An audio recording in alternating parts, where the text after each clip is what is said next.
Welcome to Mega TV AP pakka local. ప్రజా సమస్యలు ప్రభుత్వ దృష్టికి తీసుకొచ్చేలా జనసేన పార్టీ ఎమ్మెల్యేలు ఎమ్మెల్సీలు పనిచేయాలని మంత్రి నాదెండ్ల మనోహర్ సూచించారు.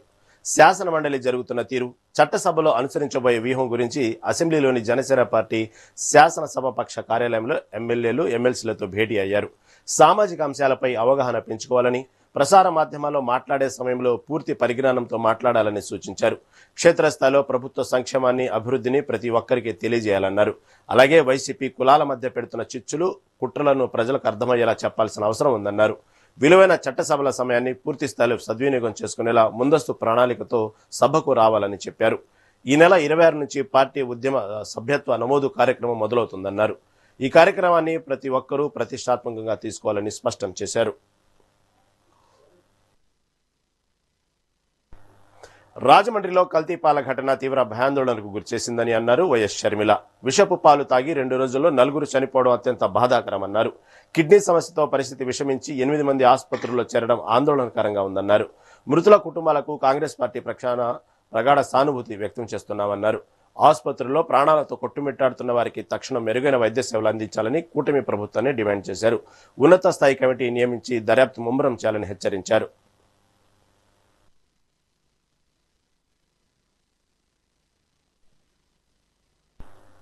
తిరుపతి జిల్లా రాజకీయాల్లో బీజేపీ నేత చేసిన వ్యాఖ్యలు ఇప్పుడు సంచలనం సృష్టిస్తున్నాయి. కూటమి ప్రభుత్వంలో తాము భాగస్వాములు అయినందుకు సిగ్గుపడుతున్నామని బీజేపీ జిల్లా ఉపాధ్యక్షులు పాపరెడ్డి పురుషోత్తం రెడ్డి నేరుగా విమర్శనాస్త్రాలు సంధించారు. రాష్ట్రంలో కూటమి ప్రభుత్వం అధికారంలోకి రావడానికి బీజేపీ అత్యంత కీలకంగా వ్యవహరించిందన్నారు.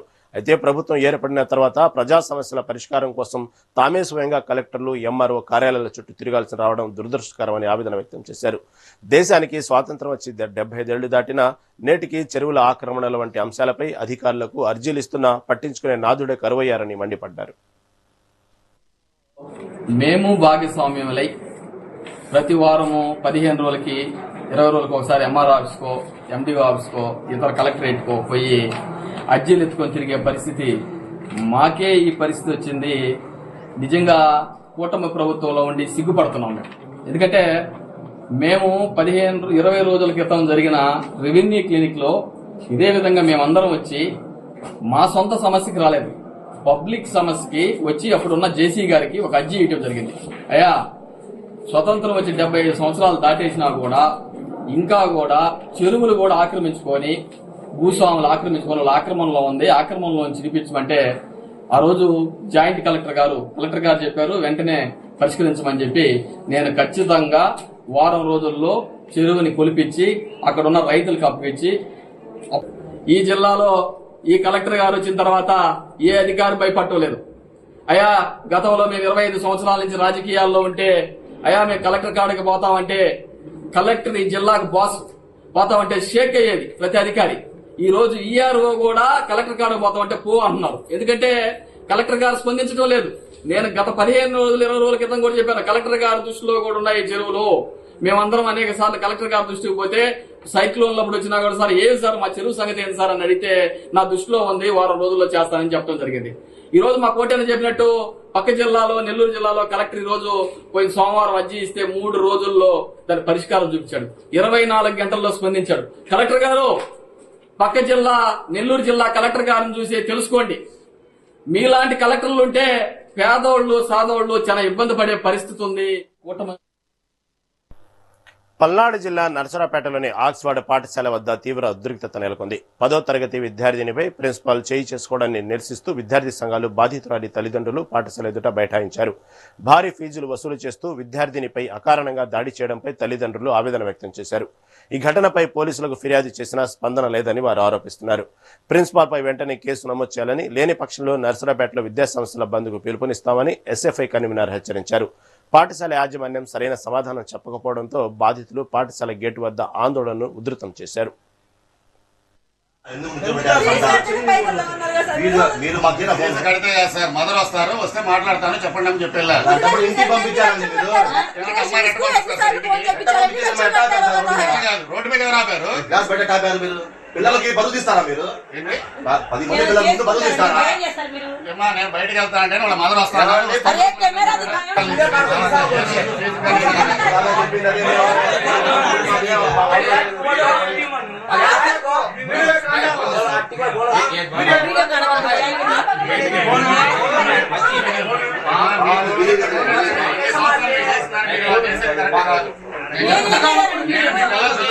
నా పేరు నజ్మా అండి. మా అమ్మాయి పేరు బషీరా, 10th క్లాస్ చదువుతుందండి. పొద్దున్నే ఫోన్ చేసి వాళ్ళ నాన్నకి, నాన్న ఇలా కొడుతున్నారంటే దేనికి కొడుతున్నారమ్మా ఏందంటే పక్కన ఫ్రెండ్స్ తో మాట్లాడినందుకు పిలిపించి వెనక పీపు మీద గుద్దాడు. గుద్దిన తర్వాత ఎందుకు గుద్దుతున్నారు సార్, ఏం తప్పు చేశానన్నందుకు 2 చెంపలు వాయించి జుట్టు పట్టుకొని కిందకు లాగాడు. కాళ్ల మీద పడిన అమ్మాయిని వదిలిపెట్టలేదు. ఇలా ఎందుకు చేశారని మేము ఫోన్ చేసి అడిగినందుకు వచ్చి మాట్లాడమ్మా అని చెప్పి అమ్మాయిని గంట దాకా బయట నిలబెట్టాడు. ఎప్పుడైనా మామూలుగా యూనిఫామ్ లేకపోయినా షూ లేకపోయినా 100 రూపాయలు తీసుకున్నారు. అది ఎందుకు తీసుకున్నారని నేను అడిగా 8 నెలల క్రితం. అది అడిగినందుకు ఆయన కడుపులో పెట్టుకొని మా అమ్మాయి ఫీజు కట్టట్లేదు మీరు అది ఇది అని చెప్పి ఆ రాజారెడ్డి, శంకర్ రెడ్డి, బ్రహ్మారెడ్డి కదిలితే ఫోన్ చేసి మీ అమ్మాయిని తీసుకెళ్ళండి, ఫోన్ ఇచ్చినా వాడు ఫోన్ ఇవ్వడు. ఏమంటాడు, కదిలితే మీరు ఈ ఫీజు కట్టరు అది కట్టరు అంటాడు. లక్షలు ఫీజు తీసుకొని ఆడపిల్ల మీద చేసుకుంటే ఊరుకుంటామండి మేము సీసీ కెమెరా చూపించమంటే సీసీ కెమెరా చూపించలేదు. మా అమ్మాయి ఏమైనా చేసుకుంటది, అమ్మాయి ఏంది డేట్ లో ఉందని కొట్టకూడదని తెలుసు కదా ఆయనకి. చెప్పినా సరే కొట్టాడంట. మా అమ్మాయి చెప్పిందంట నేను డేట్ లో ఉన్నాను సార్, ఎందుకు సార్ ఇలా కొడుతున్నారని చెప్పి కాళ్ళ మీద పడిన ఆ మాట అన్నాడంట. ఎందుకు చేస్తాడు, మేము అడిగినందుక? నన్ను ఏదన్నా ఉంటే నన్ను అడగాల, నువ్వు అడిగావు కదమ్మా నన్ను అడగాల. మా అబ్బాయిని అడిగేది, మా పిల్లల్ని అడిగేదేంది? నా పేరు నజ్మా అండి. మా అమ్మాయి పేరు బషీరా, 10th క్లాస్ చదువుతుందండి. పొద్దున్నే ఫోన్ చేసి వాళ్ళ నాన్నకి, నాన్న ఇలా కొడుతున్నారంటే దేనికి కొడుతున్నారమ్మా ఏందంటే పక్కన ఫ్రెండ్స్ తో ఈ రోజు నర్సాపేట పట్టణంలో విద్యా సంస్థలు వ్యాపార సంస్థలుగా మారి ఈ రోజు విద్యార్థినిని అతి కిరాతకంగా ఆక్స్ఫర్డ్ స్కూల్ డైరెక్టర్ కొట్టడం జరిగింది. అదేమని పేరెంట్స్ వెళ్లి అడుగుతుంటే నేను కొట్టానని ఒప్పుకుంటున్నారు. ఈ రోజు రాజకీయ నాయకుల చేత ఫోన్లు చేపించి డిపార్ట్మెంట్ కి ఆయన మీద శిక్ష లేకుండా చేద్దామని రాజకీయ నాయకులు చూస్తున్నారు. దీన్ని ఎస్ఎఫ్ఐ తీవ్రంగా ఖండిస్తుంది.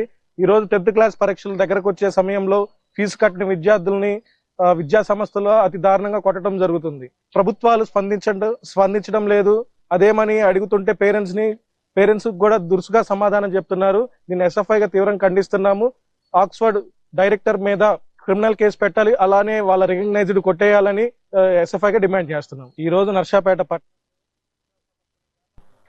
పశ్చిమ గోదావరి జిల్లా భీమవరంలో ప్రభుత్వ అనుమతులు లేకుండా నడుస్తున్న Shri Aditya degree co education క్యాంపస్ల ఎదుట బాయ్స్ విద్యార్థులు ఆందోళన చేపట్టారు. కళాశాల ప్రాంగణంలో ఏబీవీ విద్యార్థి సంఘాల ఆధ్వర్యంలో ధర్నా చేశారు. కో ఎడ్యుకేషన్ కాలేజీలో ఉన్న తమను వేరే క్యాంపస్ కు తరలించే ఏర్పాట్లు చేయడాన్ని నిరసిస్తున్నామని పేర్కొన్నారు. అయితే గర్ల్స్ విద్యార్థుల తల్లిదండ్రుల కోరిక మేరకు బాయ్స్ క్యాంపస్ ను వేరుగా ఏర్పాటు చేసి ఆ క్యాంపస్ లోకి వారిని తరలిస్తున్నామని ప్రిన్సిపల్ అనురాధ అన్నారు.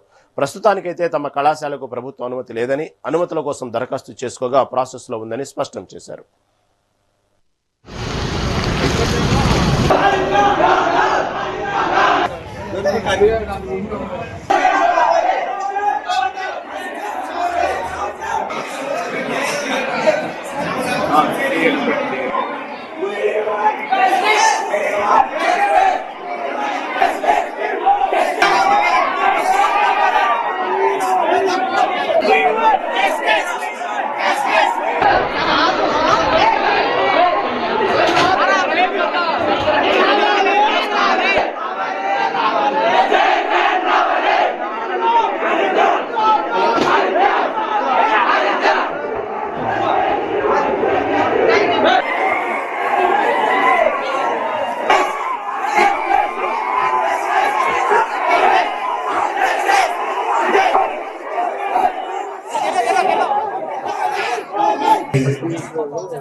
బిఎస్సీ కళాశాల ఉన్న ప్లేస్ లో ఆదిత్య డిగ్రీ కళాశాల తీసుకురావడం జరిగింది. ఈ కళాశాలలో విద్యార్థులకు అడ్మిషన్ చేసుకునే ముందు మా క్యాంపస్ లో జాబ్స్ బాగా వస్తాయి, దాదాపు 1000 జాబులు పైగా వచ్చాయని చెప్పి ఇక్కడ జాయిన్ చేసుకుని విద్యార్థులు దాదాపు 600-700 మంది అడ్మిషన్ చేసుకుని మా క్యాంపస్ లో కన్ఫర్మ్ జాబ్లు వస్తాయని అడ్మిషన్ చేయించుకుని ఈ రోజు మీ క్యాంపస్ ఉమెన్స్ క్యాంపస్ లో మీరు పక్కన ఉన్న ఆదిత్య డిగ్రీ వేరే క్యాంపస్ లోకి వెళ్ళండి అని విద్యార్థులు తరలిస్తున్నారు.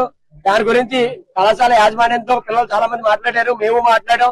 తర్వాత చైర్మన్ గారికి అనేక రకాల మెయిల్ పెట్టారు. దాదాపు 300 చిల్డ్రన్ మెయిల్ పెట్టడం జరిగింది, కానీ ఎటువంటి స్పందన రాలేదు. ఈ రోజు విద్యార్థులు మన దగ్గర రాక మేము విద్యార్థి పరిషత్ విద్యార్థులు అందరూ వచ్చి కళాశాలలో నిరసన కార్యక్రమం తెలియజేస్తా ఉంటే కళాశాల యాజమాన్యం మేము అడ్డుకోవడమే కాక డిపార్ట్మెంట్ వాళ్ళని తీసుకొచ్చి మాపై దౌర్జన్యం చేయించడం జరిగింది. చాలా దారుణమైన విషయం. అదే విధంగా విద్యార్థులు ఒక గొంతు కోసే ఆలోచనపై శ్రీ డిగ్రీ కాలేజ్ పనిచేస్తుంది. అదొకటే కాక పిల్లల్ని ఏ రకంగా భయపడతారంటే, ఇక్కడ ఎవరైనా మీకు గొంతు మెదిలేరా, మీకు రేపొద్దు మీకు టీసీలు మీ చేతిలో ఇచ్చి పంపిస్తాం అనే విధంగా విద్యార్థుల్ని కాలేజ్ ప్రిన్సిపాల్ భయపెట్టడం జరుగుతుంది. ఈ రకమైన చర్య ఇక్కడ జరుగుతుంది. ఈపై వెంటనే చర్యలు తీసుకోవాలని అఖిల భారతీయ విద్యార్థి పరిషత్ డిమాండ్ చేస్తుంది. లేనంతో రానున్న రోజుల్లో యూనివర్సిటీ ముట్టడికి అఖిల భారతీయ విద్యార్థి పరిషత్ సిద్ధంగా ఉందని తెలియజేస్తున్నాం. భారత్ తగ్గించి ఒకే మేనేజ్మెంట్ అండి. కాబట్టి ఇక్కడ ఉమెన్స్ కి అది కోవిడ్ కింద మార్చడం జరిగింది.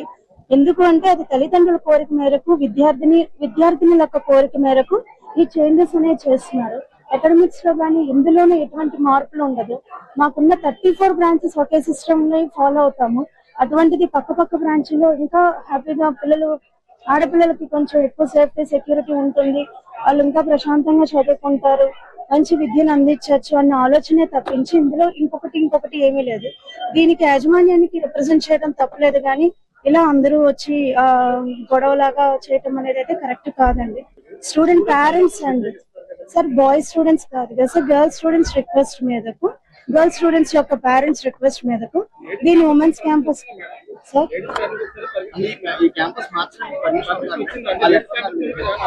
అప్లై చేసి ఉన్నాయి సార్.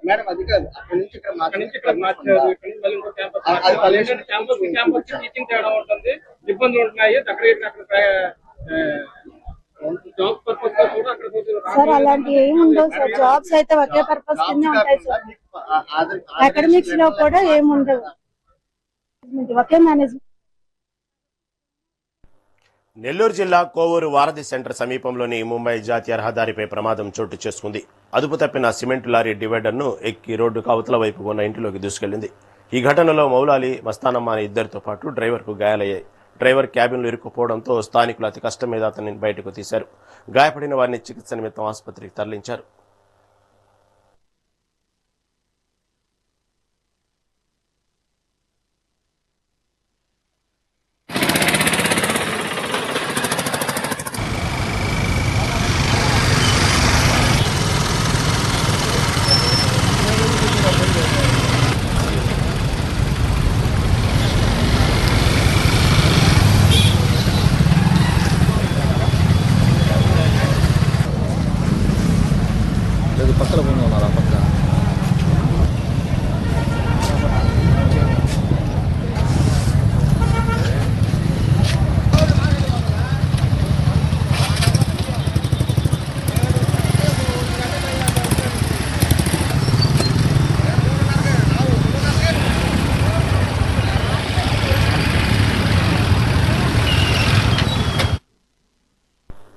నెల్లూరు జిల్లా సంగం మండలంలో హృదయ విదారక ఘటన చోటు చేసుకుంది. తండ్రి మృతదేహం ఇంట్లో ఉండగానే కన్నీళ్లను దిగమింగుకొని ఓ విద్యార్థి పరీక్షా కేంద్రానికి వెళ్లాల్సి వచ్చింది.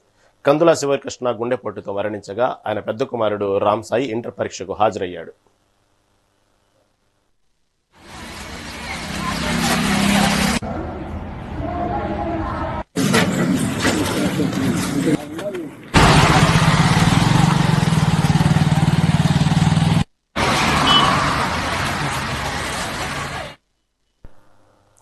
తిరుపతి జిల్లా నాగాలంపురంలోని మహాసంప్రోక్షణ వేడుకలు ఘనంగా నిర్వహించారు. శ్రీ వేదవల్లి సమేత వేదనారాయణ స్వామి ఆలయం వేడుకలతో పులకించిపోయింది. టీటీడీ అనుబంధంగా ఉన్న ఈ ఆలయంలో విమాన జీరోద్ధరణ, రాజగోపుర సంప్రోక్షణ, మహాకుంభాభిషేకం అత్యంత వైభవంగా నిర్వహించారు. ఆగమ సలహాదారులు వర్ధన్ భట్టాచార్యుల పర్యవేక్షణలో యాగశాల పూజలు నిర్వహించారు. అనంతరం వేద మంత్రోచ్చరణల మధ్య రాజగోపురంపై నూతనంగా ప్రతిష్ఠించిన బంగారు కళాశాలకు సంబంధించిన కళాశాలకు కుంభాభిషేకం చేశారు.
తిరుపతి జిల్లా చంద్రగిరిలోని తిరుపతి రూరల్ మండలంలో పోలీసులు విస్తృత తనిఖీలు చేపట్టారు. జిల్లా ఎస్పీ సుబ్బరాయుడు ఆదేశాలతో డీఎస్పీ ప్రసాద్ నేతృత్వంలో తుమ్మలగుంట, కేవీఎస్ నగర్, చెంచులక్ష్మి కాలనీల్లో కార్డన్ అండ్ సెర్చ్ ఆపరేషన్ నిర్వహించారు.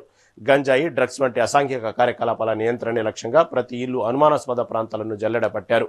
ఈ సోదాల్లో సరైన పత్రాలు లేని ఒక కారు, 2 ఆటోలు, 6 బైకులను పోలీసులు సీజ్ చేశారు. కాలనీల్లో గుర్తు తెలియని వ్యక్తులు కనిపిస్తే వెంటనే సమాచారం అందించాలని తెలిపారు. శాంతి భద్రతల పరిరక్షణలో ప్రజలు సహకరించాలని ఎంఆర్పల్లి సిఐ చిన్న గోవింద్ కోరారు. తప్పు జరుగుతుందంటే మాకు చూసి ఫోన్ నెంబర్ వేయడం కానీ మీ నెంబర్ వచ్చిస్తాము, మీకు ఇన్ఫార్మ్ చేస్తాము. కాబట్టి కొత్త వ్యక్తులు నమ్మొద్దు, చుట్టూ సమాచారం ఇవ్వండి. మీరు రావడం కూడా అదే ఉద్దేశం. ఈ ఏరియాలో వచ్చి ఉంటారు ఇక్కడ, వాడిని మీరు అడగలేరు, మీరు యా ఊరని అడగలేరు, మీరు వాడు మీకు సమాధానం చెప్పాడు. కాబట్టి ఈ టైంలో మీరు చెక్ చేస్తే మీకోసం మంచిగా వచ్చింది. 9 మంది బాధపడినా కూడా ఆ 10 మందిని పట్టుకుంటే ఆ 100 మంది హ్యాపీగా ఉంటారు. దానికోసం రావడం జరిగింది. మీకు డిస్కమెంట్ ఫీల్ కావద్దు. ఈ బండ్ల గురించి కూడా అంతే. బండ్లు వేరే బండ్లు ఉంటాయి, దొంగ బండ్లు ఉంటాయి, గంజాయి బండ్లు ఉంటాయి. మన దగ్గర పెట్టుకుంటాము, వాడు నా బండి పొలం ఇచ్చేసి చెప్తాడు, వాడు పట్టుకుపోతాడు. కాబట్టి రికార్డ్స్ ఆర్సీ బండి మన పేరుతో ఉంటేనే మనం పెట్టుకోవాలా, లేకపోతే పెట్టుకోకూడదు. అలాగే మన బండ్లు కూడా ఎవరికైనా అమ్మినప్పుడు కూడా ఆర్సీ ఉంటేనే మనము అమ్మాలి, ట్రాన్స్ఫర్ చేసుకోవాలి ఆన్లైన్ లో. లేకపోతే ఏమో ఇస్తే ఆ వెహికల్ తో వాడు ఫ్యూచర్ లో ఏదో అఫెన్స్ చేస్తాడు, మాకు తెలుస్తారంటే ఒప్పుకోరు. కాబట్టి బండి ఇస్తప్పుడు గానీ కొనుక్కున్నప్పుడు గానీ రికార్డ్స్ పర్ఫెక్ట్ గా ఉండాలి. రికార్డ్స్ మన పేట మార్చుకుంటే మనం పెట్టుకోవాలా, లేకపోతే మనల్ని ముద్దా చేస్తారు. తెలియదంటే మాత్రం ఒప్పుకోరు. ఓకేనమ్మా, ఇప్పుడు మన తెలుగులో మాట్లాడతారు. తప్పు జరుగుతుందంటే మాకు చూసి తిరుపతిలో సిపిఐ వినూత్న నిరసన చేపట్టింది. నగరంలోని బ్లిస్ హోటల్ సమీపంలో పెట్రోల్ బంకు కార్మికుల కోసం సిపిఐ జాతీయ కార్యదర్శి నారాయణ ఆధ్వర్యంలో ఆందోళన చేపట్టారు. పెట్రోలు, డీజిల్ నుండి వచ్చే ప్రమాదకరమైన ఘాటు వాసనల మధ్య గంటల తరబడి పనిచేస్తున్న కార్మికులకు కనీస రక్షణ కరువైందని నారాయణ అన్నారు. కార్మికులకు మాస్కులు, ఆరోగ్య బీమాతో పాటు ప్రతి 3 నెలలకోసారి ఉచిత వైద్య పరీక్షలు నిర్వహించాలని డిమాండ్ చేశారు. ప్రభుత్వం వెంటనే స్పందించుకుంటే ఈ పోరాటాన్ని రాష్ట్ర వ్యాప్తం చేస్తామని నారాయణ హెచ్చరించారు.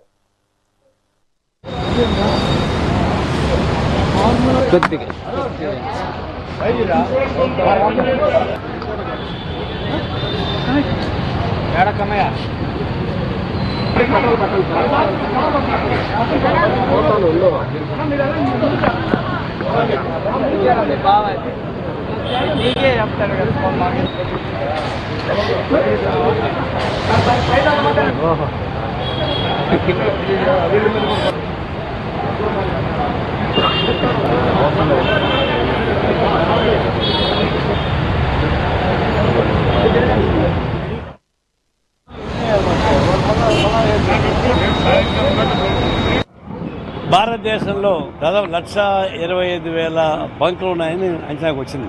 మొత్తం కలిపి దాదాపు 25-30 లక్షల మంది కార్మికులు పనిచేస్తారు. వీళ్ళు కొన్ని చోట్ల అయితే టాప్ ఉండదు రూల్స్ ప్రకారం. ఇది పెట్రోలు, డీజిల్, ఈ గ్యాస్ పనిచేస్తారు. ఆ గ్యాస్ అంతా లోపల పీలుస్తారు. వాళ్ళకి బ్రాంకైటిస్, లివర్ ప్రాబ్లమ్స్ ఇవన్నీ వస్తూ ఉన్నాయి. వాళ్ళు ఎప్పుడు నిల్చొనే ఉండాలి తప్ప వాళ్ళ నిలబడి పనిచేయడానికి వీల్లేదు. నిలబడే ఉండాలి, వాడు కూర్చోడానికి వీల్లేదు. తర్వాత హెల్త్ చెకప్ లేదు, మెడికల్ చెకప్ ఉండి వాళ్ళకి పంచిన అట్లాంటివి లేవు. చాలా చోట్ల మధ్యాహ్నం భోజనం కూడా పెట్టడం లేదు. కొంచెం వాళ్ళు తీసినాయి సరే, కొంచెం తీయడం లేదు. ముఖ్యంగా ఈఎస్ఐ-పిఎఫ్ లేదు. ఈఎస్ఐ-పిఎఫ్ లేకపోతే ఆరోగ్యాన్ని గురించి వాళ్ళు ఎట్లా చేస్తారు? సాధ్యంగా జీతం వాళ్ళకి 11,000 జీతంతో ఈయన పని చేయాలంటే ఎంత సాధ్యం అవుతుంది? ఇప్పుడు దాదాపుగా 25 లక్షల నుంచి 30 లక్షల మంది పనిచేస్తారు దీనిలో లెక్క ప్రకారం. దీన్ని ఒకవైపు వీళ్ళు లేకుండా పోతే పెట్రోల్ నింపడం కుదరదు. పెట్రోల్ లేకపోతే బస్సులు నడవు, కారులు నడవు, స్కూటర్లు నడవు. అంటే ఒక విధంగా మన భారత శరీరంలో నరాలు ఎంత ముఖ్యమో వీళ్ళంత ముఖ్యం. మరి వాళ్ళకి రక్షణ లేకుండా పోతే 10-15 ఏళ్ల కింద వాళ్ళకి బ్రాంకైటిస్ వచ్చి, టీబీలు వచ్చి ఇబ్బంది పడితే, ఆరోగ్య వసతులు లేకుండా పోతే, మెడికల్ చెకప్ లేకుండా పోతే, మెడికల్ రీఎంబర్స్మెంట్ లేకుండా పోతే పెట్టబోతారు వాళ్ళు. అందులో ఇది కేవలం కేంద్రం నుంచి ఇది ఇన్స్ట్రక్షన్స్ ఇవ్వాలా. కేంద్ర ప్రభుత్వాన్ని రాష్ట్ర ప్రభుత్వం డిమాండ్ చేసేటంటే వాళ్ళకి గైడ్ లైన్స్ ఉండాలా. వాళ్ళకి ఈఎస్ఐ-పిఎఫ్ పెట్టాలా, medical checkup, medical expenditure reimbursement ఉండాలా. తర్వాత వాళ్ళకు ఉదయం, సాయంత్రం స్నాక్స్, మధ్యాహ్నం భోజనం ఫ్రీగా పెట్టాలా. వాళ్ళ జీవితం ఖర్చేసేది కాదు. నేరాలకు పాల్పడాలంటే భయపడే విధంగా శ్రీ సత్యసాయి జిల్లా తనకల్లు పోలీసులు చర్యలు చేపట్టారు. నేరాలకు పాల్పడ్డ నిందితులను ప్రజలందరూ చూసే విధంగా రోడ్డుపై నడిపించారు. రాష్ట్రంలో వివిధ జిల్లాల్లో తాళం వేసిన ఇండ్లను టార్గెట్ చేసుకుని దొంగతనాలకు పాల్పడుతున్న పసుపులేటి సాయిని అరెస్టు చేశారు. నిందితునిపై రాష్ట్ర వ్యాప్తంగా పలు జిల్లాల్లో 28 కేసులు ఉన్నట్టు తెలిపారు ఎస్ఐ దిలీప్ కుమార్. నిందితుడి చేతులకు బేడీలు వేసి మండే ఎండలో కాళ్లకు చెప్పులు లేకుండా కదిరిలో నడి రోడ్డుపై నడిపించుకుంటూ కోర్టుకు తీసుకెళ్లారు.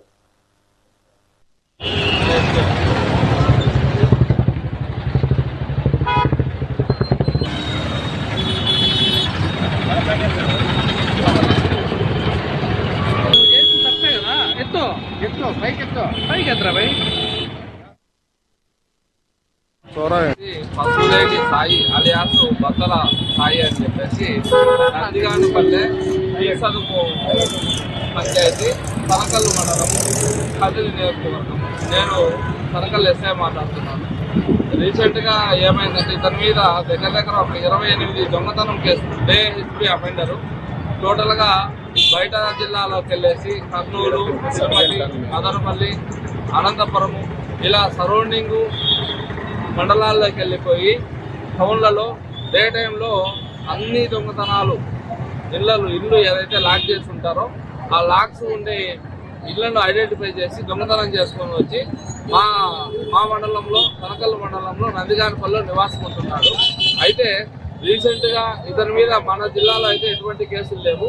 కానీ ఇక్కడ దీని దగ్గర తనకల్లు మండలంలో నందిగానపల్లిలో ఒక కత్తి తీసుకుని ఒక లేడీ ఇంటి దగ్గరికి వెళ్ళి ఐ హ్యాండర్తో నిన్ను చంపేస్తాను అని చెప్పేసి బాగా బెదిరించడం జరిగింది.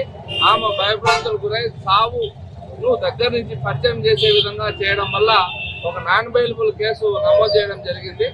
దాని మీద ఈరోజు ముద్దాయిని రిమాండ్ కోసము తనకల్లు నుంచి బస్సులో తీసుకొని వచ్చేసి బస్టాండ్ నుంచి కోర్టుకు నడిపించుకుంటూ తీసుకెళ్తున్నాం. ఇతని పేరు ఏం పేరు sir? Pasupuleti Sai alias B Sai. Pasupuleti Sai alias Battala Sai అని చెప్పి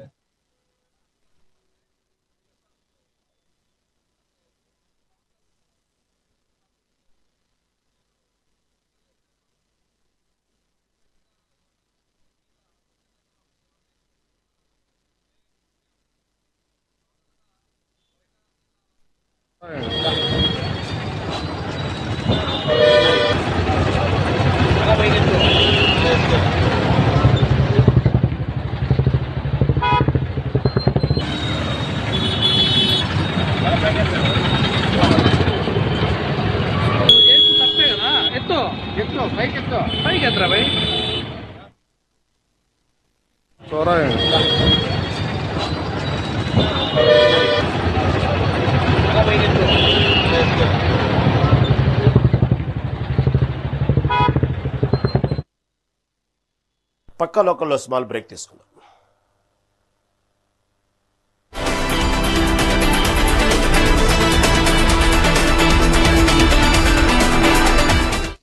వైసీపీ మాజీ మంత్రి మేరుగ నాగార్జున మీడియాతో మాట్లాడుతున్నారు. లైవ్ ద్వారా చూద్దాం.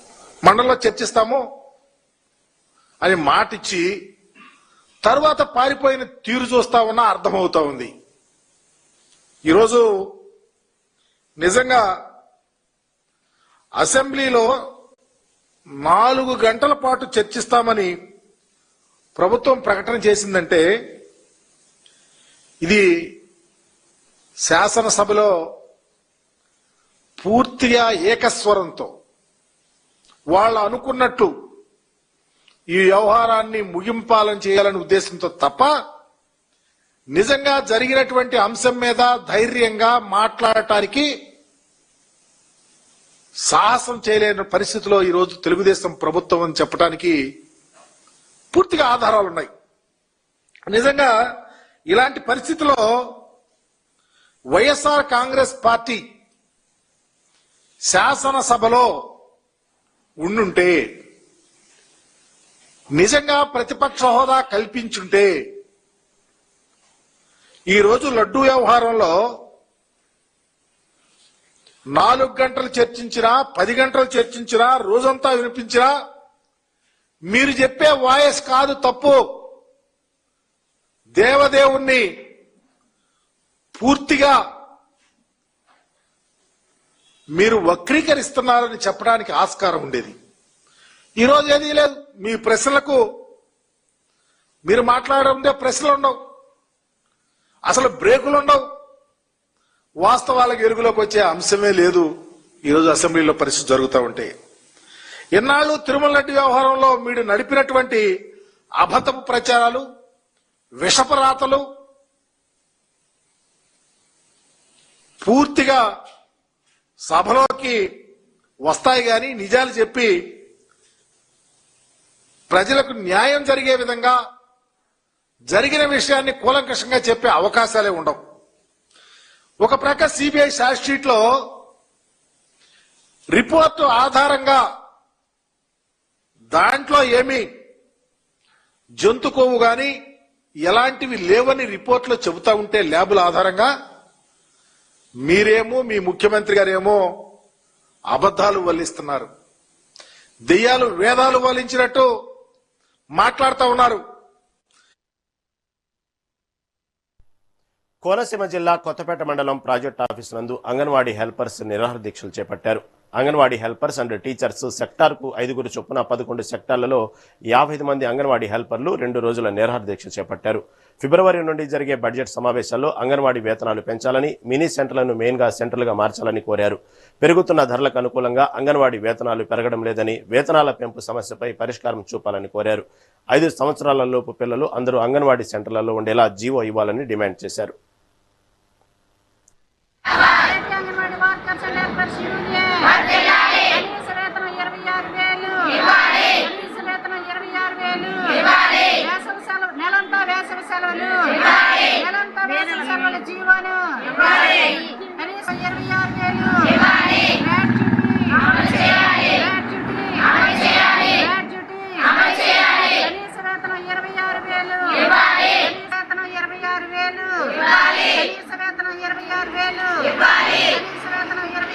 అందరికీ నమస్కారం అండి. నా పేరు యు సుశీల, కొత్తపేట ప్రాజెక్టు ప్రధాన కార్యదర్శి. నేను ఈ రోజుని 2026 సంవత్సరం ఫిబ్రవరి నెల 23వ తారీఖు నుంచి 27వ తారీఖు వరకు కూడా రాష్ట్ర వ్యాప్తంగా రిలే నిరాహార దీక్షలు అంగన్వాడీ వర్కర్స్ హెల్పర్స్ ఇవ్వడం ప్రారంభించడం జరిగిందండి. ఈ రోజుని కొత్తపేట ప్రాజెక్ట్ లో హెల్పర్స్ అందరూ కూడా నిరాహార దీక్షలో పాల్గొన్నారు. ఎందుకంటే మాకు కనీస వేతనం 26,000 రూపాయలు ఇవ్వాలనేది మా ప్రధానమైన డిమాండ్ గా ఉందండి. ఎందుకంటే గత 6 సంవత్సరాలుగా కూడా మాకు వేతనాలు పెరగలేదు. ధరలు చూస్తే విపరీతంగా పెరిగిపోతున్నాయి. అనేక రకాల వస్తువులు విపరీతంగా ధరలు పెరిగినప్పుడు మాకు కూడా వేతనాలు పెరగాలి కదా. చిన్న వేతనాలు, చిన్న జీతాలతోటి మేము బ్రతకలేకపోతున్నాం. ప్రభుత్వానికి అనేక సార్లు మేము నిరాహార దీక్షలు చేయడం కానీ, ధర్నాలు చేయడం కానీ, రిప్రజెంటేషన్లు ఇవ్వడం కానీ అనేక మార్లు జరిగింది. రాష్ట్ర వ్యాప్తంగా మా రాష్ట్ర నాయకులు అనేక సార్లు మనకి సీఎం గారి దగ్గరికి వెళ్లి వినతి పత్రాలు ఇచ్చినప్పటికీ కూడా ఈనాటికి కూడా స్పందించలేదు. ఇప్పుడు మనకి బడ్జెట్ సమావేశాలు జరుగుతున్నాయి. ఈ బడ్జెట్ సమావేశాల్లో కూడా ICDS కి నిధులు మాకు జీతాల పెంపకం విషయంలో పెంచకపోవడం అనేది చాలా దారుణమైన విషయం. ఈ విషయాన్ని మేము చాలా తీవ్రంగా ఖండిస్తున్నాం. అందరికీ పల్నాడు జిల్లాలో విషాద ఘటన చోటు చేసుకుంది. మాచల్ల నుండి విజయవాడకు వెళ్తున్న ప్యాసింజర్ రైలు కింద పడి ఓ మహిళ మృతి చెందింది. మృతురాలు వీరశెట్టి వైష్ణవిగా గుర్తించారు. ఆమె ప్రైవేటు టీచర్గా పనిచేస్తున్నట్లు సమాచారం ఉంది. అయితే కుటుంబ కలహాల నేపథ్యంలో ఈ ఘటన జరిగినట్టు అనుమానాలు వ్యక్తమవుతున్నాయి. సమాచారం అందుకున్న స్థానికులు వెంటనే స్పందించి ఆమెను ప్రభుత్వ ఆసుపత్రికి తరలించారు. అయితే అప్పటికే ఆమె మృతి చెందినట్లు వైద్యులు నిర్ధారించారు. ఘటనపై రైల్వే పోలీసులు కేసు నమోదు చేసి దర్యాప్తు చేపట్టారు. రైట్, ఇవి ఇప్పుడు updates. Keep watching mega 9 TV.